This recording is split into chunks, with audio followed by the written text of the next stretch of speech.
What's good, YouTube? It's your boy Lurker back with another video, and today we're checking out why 6ix9ine isn't dead. It's the latest video dropped by Patrick CC. I don't know if you guys follow him, but I'll put his link in the description below to this video so you guys can look at all the other stuff he does. He does some pretty good videos, but this one caught my attention because, well, one, he just posted it 3 hours ago as of recording this, and two, the title, it caught my eye like instantly. So let's just hop straight into this. This is a comprehensive list of all the rappers that have passed away in the last 10 years. This list contains everyone from Juice WRLD, who had an accidental overdose, to OG rapper Coolio, who passed from a heart attack.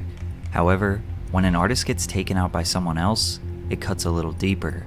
Takeoff, PNB Rock, Jada Youngin, Draco the Ruler, Young Dolph, MO3, King Von, Pop Smoke, Nipsey Hussle, XXXTentacion, and many others had their lives cut short by other people's actions.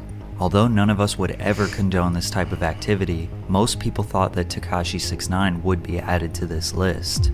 However, right now, Tekashi is living his best life. After he beat a RICO case by snitching on his whole gang, 6ix9ine is out free, traveling on private jets all over the world, and publicly making fun of every rapper that dies. Did he actually snitch on them though, or were they were making him take the whole fall for it, and it wasn't even like his? It wasn't, well, like, I can't remember. I gotta look more into, like, after I react to this video, I'll probably look up something about that, because I've seen him a lot with Steve Will Do It. If you guys know who Steve Will Do It is on YouTube, he hangs out with Steve Will Do It a lot. A lot of people believe that Tekashi has a target on his back, and every single day that goes by, he is one step closer to his permanent demise. But Tekashi has survived everything we thought he couldn't do, and there are a few key reasons why.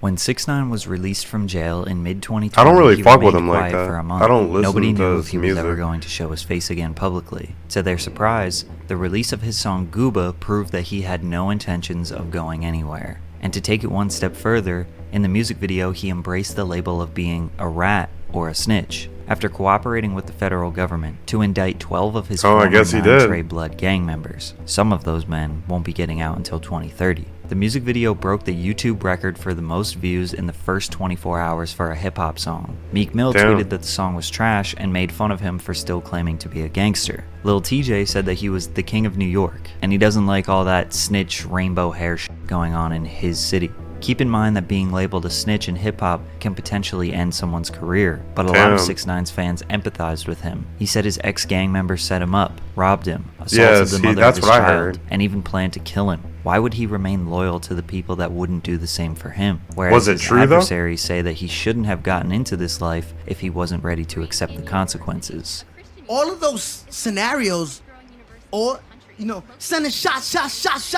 Everything I was rapping about was really happening. Hold on. I had another tab playing sounds. I could hear it in my headphones. It was annoying. These rappers that rap about the shit that they rap about, they don't live. 6ix9ine was willing to accept that he was a snitch, but he didn't want to be alone. He had a list of rappers he was going to expose on an Instagram Live to over 700,000 people, starting with Meek Mill. In 2019, Meek thanked a woman named Desiree Perez for helping him finally put his legal troubles behind him. Tekashi exposed that Desiree was a federal informant in the 90s. Perez, the wife of longtime Jay-Z wingman Juan Perez, became a cooperating witness for the DEA in the 1990s, after her 1994 arrest for possession of 35 kilos of cocaine. Perez struck a deal with the feds, agreeing to wear hidden wires to They really need to make cocaine legal. Like, this whole war on drugs thing, just make it legal. Just like how they made weed legal, and then you just go and buy it from approved, like, government regulated. They go through government regulations just like everything else with the FDA. But while it stays illegal, we can't do tests and all this stuff on them. So, I mean, that's the next one that's going to be legal. Cocaine, I think. I think Colorado has mushrooms legal or something like that. Record her meetings with major cocaine traffickers. 6ix9ine was confused why Meek would make fun of him, but then go and work with a federal informant. He went especially hard on Meek since this was all a promotional campaign for his track called Trolls with Nicki Minaj, who had a previous intimate relationship with Meek. He then called out Future, who posted on Instagram, "I believe if you hang with a snitch, you a snitch, and deserve to expire." but Tekashi pointed out that Future hangs around people that 6ix9ine considers snitches. He then called out Snoop Dogg, exposing alleged paperwork of Snoop Dogg snitching in the 90s, and using a video of 6ix9ine admitting that Snoop Dogg was a snitch as proof. 6ix9ine genuinely believes that any other rapper would do exactly what he did if they were in his situation. He doesn't like how rap fans and media pick and choose who can get away with snitching. But 6ix9ine seems to forget that him being a snitch is not the only reason why people may not like him. One main reason why rap fans don't like him is simply because he's annoying. Anytime someone tries way too hard for your attention, it looks desperate. 95% of rap— I don't get what's annoying about it though. Like, if I don't know, I don't see him that much in my life because I don't really mess with his music like that. I feel like people hate watch him or hate listen to him. So they hate on him and they consume his content, which in turn just makes him more famous than he already is. That's backwards. Rappers are getting your attention because of the songs they make or the creative ideas they share. Everything 6ix9ine does, from his IG posts to his lyrics, is comparing himself to others. Look what I have compared to him. Look at what I do compared to him. He gives off this try-hard, pick-me energy, and it just gets exhausting after a while. But in mid-2020, the internet was deprived of 6ix9ine antics for over a year, so this expose proved to be effective. Not only did he piss off all these rappers, but the music video for Trolls dropped at the end of the IG Live, which was another 30 million view and 24-hour debut. That song would go on to hit #1 on the Billboard Hot 100. Tekashi and Nicki Minaj— Yeah, I think he has like a lot of hate watchers. That's why,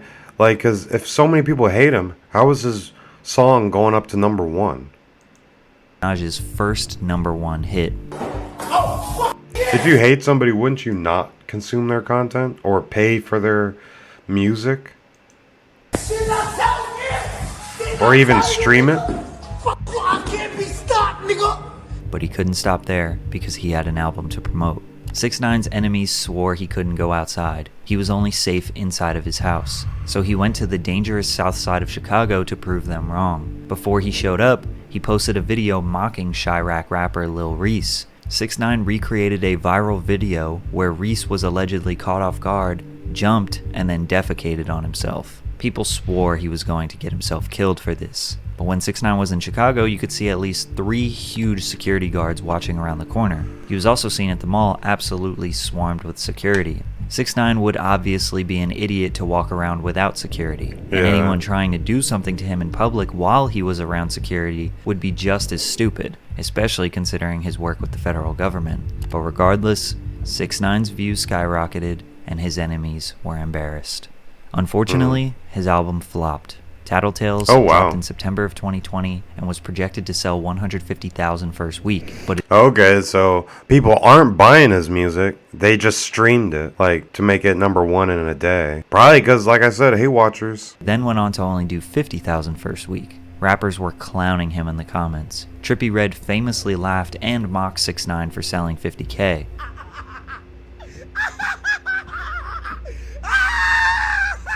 Then just last week in 2023, Trippie sold 50K with 22 features, including the biggest rappers in the music industry. But the only person who can really troll Tekashi is himself. He posted a video of him ripping down posters and passing out his album for free, begging people to listen to it. 6ix9ine fans immediately said that it's because he is blackballed from the industry, which is probably true. Anyone who associated with 6ix9ine would be risking their career and reputation. Artists, Yeah, Nicki Minaj did that song with him. bloggers, playlist curators. He got no support from the music industry. Or maybe Does she his get in music trouble just for that? isn't good. Well, not in trouble, 6ix9ine but- songs have sounded very similar Did she since receive 2018. backlash? DaBaby and Gunna are known to be pretty repetitive, and it worked out for them for a while. But eventually, people get tired, especially when the odds are already stacked against you. Plus, a lot of the interest in his music was predicated on the drama and controversy it creates, rather than just simply how good the songs are. Tekashi just didn't bring anything new to the table with this album, and after this flop, he disappeared. His return in 2021 started with more beef. He pulled up on Meek Mill outside of a club in I wonder if Miami. he's gonna mention Steve Will Do It.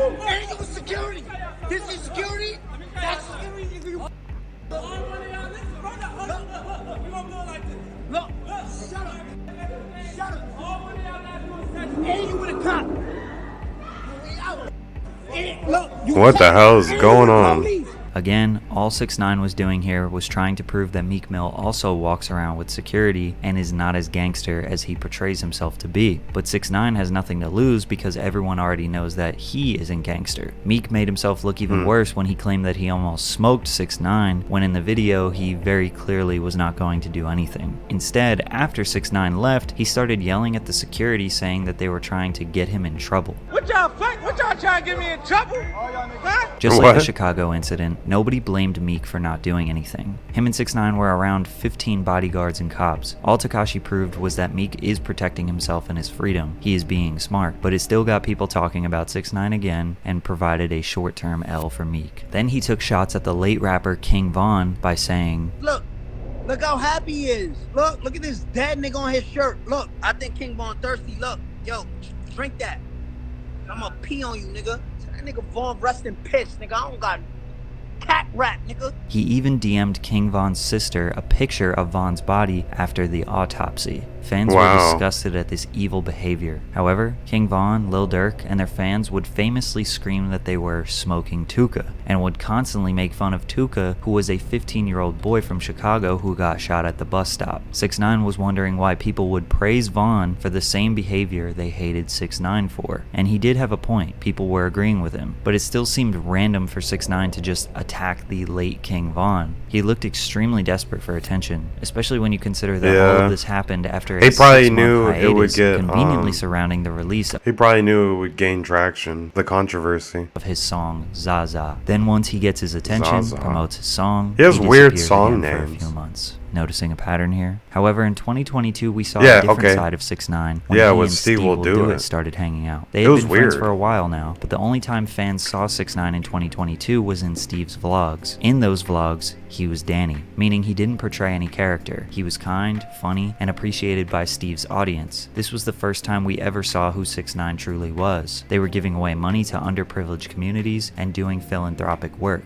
It seemed like he might pursue a second career as a content creator, or maybe he was finally done with his rap beefs, but we were wrong, because he betrayed Steve for more short-term clout. 6ix9ine tricked Steve into doing a video collaboration with a young man named Perkio. Perkio was going viral for looking exactly like Lil Durk. Durk even supported him and brought him on stage at one of his concerts. Steve trusted 6ix9ine and thought that Perkio was a paid actor. When he got there, Tekashi pressed Perkio and forced him to wear a jacket with King Von on the back, trying to again stir up some drama with Lil Durk. Conveniently, 6ix9ine was releasing a song and NFT project called Gine at this time, which is why he randomly started creating beefs again. Steve went on an apology tour on various podcasts because people blamed him for accelerating a dangerous rap beef. And even though Steve was taken advantage of, he apologized. He even gifted Perkio with $20K, and 6ix9ine got what he wanted yet again.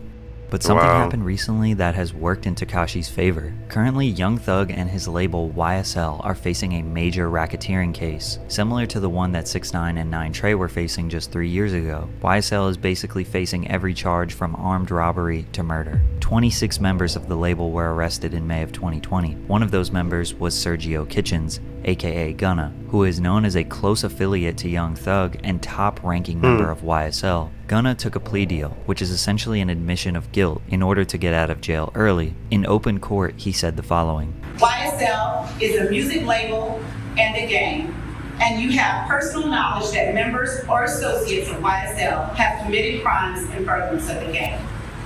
Wait, this is going on now, isn't it? Yes, ma'am. You're not admitted to your crime. You just told the Or is this old? Let me know in the comments below. Because I don't, like I said, I don't really follow Tekashi 6ix9ine like that. I don't know any of the stuff that's going on. I knew that, well, I didn't even know that he made Steve upset. I thought him and Steve were boys. I must have missed that episode. That's real fucked up. Steve's a really cool guy, and he just always wants the best for everybody. He's like Mr. Beast, but he drinks. that YSL's a gang. So now you just up your man's defense. You not own up to your case, nigga. You a fucking rat, nigga. That's it, nigga. Then Tekashi pointed out how no rappers are publicly trashing Gunna because he is well respected and they like his music, but they were totally fine with making fun of Tekashi. Which is true. Rappers, blogs, media outlets, none of them have really blatantly said that they don't support Gunna anymore. YSL co-founder Mondo shared his thoughts about Gunna. You took a plea saying that you the main artist, brother. You the main artist, my brother.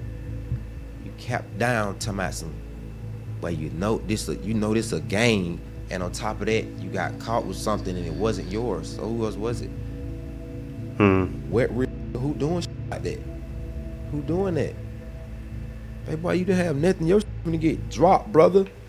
You know that, bro. What the hell? You panic. But the funny thing is, 6ix9ine was right. The general public does not care. The whole sentiment online is that people will still support Gunna. Snitch or not, I'm still listening to Gunna. Gunna gonna have to snitch on me personally. Ain't no way in hell I'm turning that man off. I'm still listening to Gunna. That motherfucker did not snitch on me. Nah, them new Gunna leak so crazy. Wow, that is crazy. People like praising Gunna for the same shit that Tekashi 6ix9ine did. Everybody was like bashing him for it. His music, regardless of what happened. 6ix9ine has successfully convinced people that these rappers are maybe not as gangster as they say they are. This YSL case, along with the unsettling numbers of artists who have died in the past few years, fans are doubling down on not wanting their favorite rappers to be gangsters. They want them to be artists. They want them to make music, be safe, and live a good life. But I don't think that rap fans realizing this has helped 6ix9ine's career. When Lil TJ got shot, 6ix9ine laughed at him. When PNB Rock got shot, 6ix9ine made fun of him. If something bad happens to any other rapper, he feels obligated and justified to point and laugh because that didn't happen to him.